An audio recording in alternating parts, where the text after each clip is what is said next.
Okay, so I recently made a video where I kind of clowned on some folks. The biggest critique I had was that people need to get their camera out of auto mode. And I kind of feel like instead of just saying it, maybe I should be trying to help that situation some. So, gonna make a little video on exactly that. I've made others, and I'll link them in the description of this video, but we'll work on this more often. We'll make some videos about getting your camera out of auto mode. Think it'll help.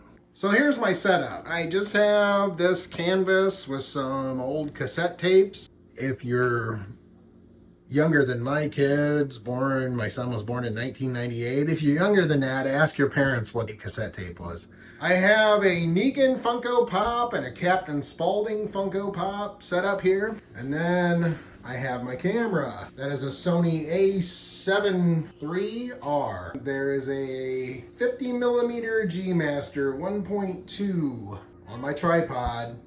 Make sure you get a tripod. I also have this remote shutter release. I don't use this enough. I need to really get in the habit of using it. That's the only reason why it's on there today. That lens is a monster. You need to know that. I never imagined I would ever pay that much money for a lens, but I did. And I'm glad I did. You don't have to have a piece of glass like that to make this work. Just understand that. This will work with whatever came with your kit that you bought, whatever it was, whatever you have, it'll work. I promise. Okay, and we're on. I am focused on Captain Spaulding for this photo, and I have my f-stop set down as low as it'll go. And for this particular lens, like I told you, this is a beast. It's all the way down at 1.2. That's going to create a very shallow depth of field. Another thing is in play here with an aperture that low. That means the blades on the lens are wide open. They're as open as they can possibly be. Therefore, a lot of light is going to be flowing into our lens. That's going to allow us to lower our shutter speed to a very low number. I'm set up at 1/200th of a second, and I'm going to let it fly. There you go. And there's our photo. Notice Negan and our background are completely blurred out. You can't tell who that is, and you can't tell what's going on in the back. So now I'm going to tap on here. I got the autofocus on with the touchscreen. I'm trying to make this as easy as I can. If you're a purist like Tana is, you're going to want this in all manual, and that's just not my thing. I'm not that smart. So I tapped on Negan now, and I'm going to focus on him. Now, look what's happened to Captain Spaulding. Now I have the foreground is not in focus, the middle ground is, and the background is blurred. So I'm going to let that fly. There we go.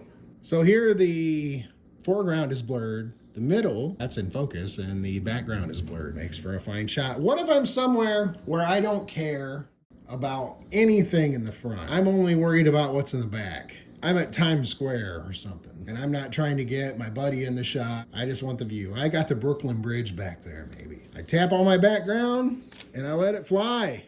There we go. So these characters in the front, who cares about them? They're nobodies. They're walking down the street. They're passing by. My background is clear, okay? But what if I want it all in focus?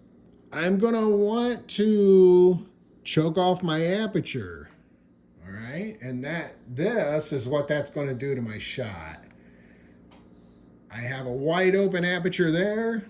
When I close off my aperture, I can't see a thing out there. So I'm gonna have to adjust my shutter speed now. And here's where your tripod comes in handy, because when I say 1/3 of a second, well, that doesn't sound like too much, right? It's a lot. If I tried to hold this in my hand for 1/3 of a second, well, it ain't gonna work. It's just not happening. So here we go. Got 1/3 of a second, and my f-stop is at f16. Now everything's in focus. Voila. You can see it. Magic. Okay, so there's some basics. Work on those. And another thing that Tana threw at me is if you're ever in the mood to just practice, put your camera in auto, snap a couple shots that way, and then look at the settings and look at what the camera automatically does, and then put it in manual and then adjust from there. That's a quality way to go about doing it. That'll absolutely work. Whatever it takes, you have to get that camera out of auto mode. I'm not going to say that there's never a time where auto mode isn't what you need. I'm not going to say that. There are times where auto mode works. There's plenty of applications where it works. I've seen so many shots where everything about it is good except for the exposure, and that's what we're talking about creating here. It's all about how much light you let into your sensor. You're painting with light in a way.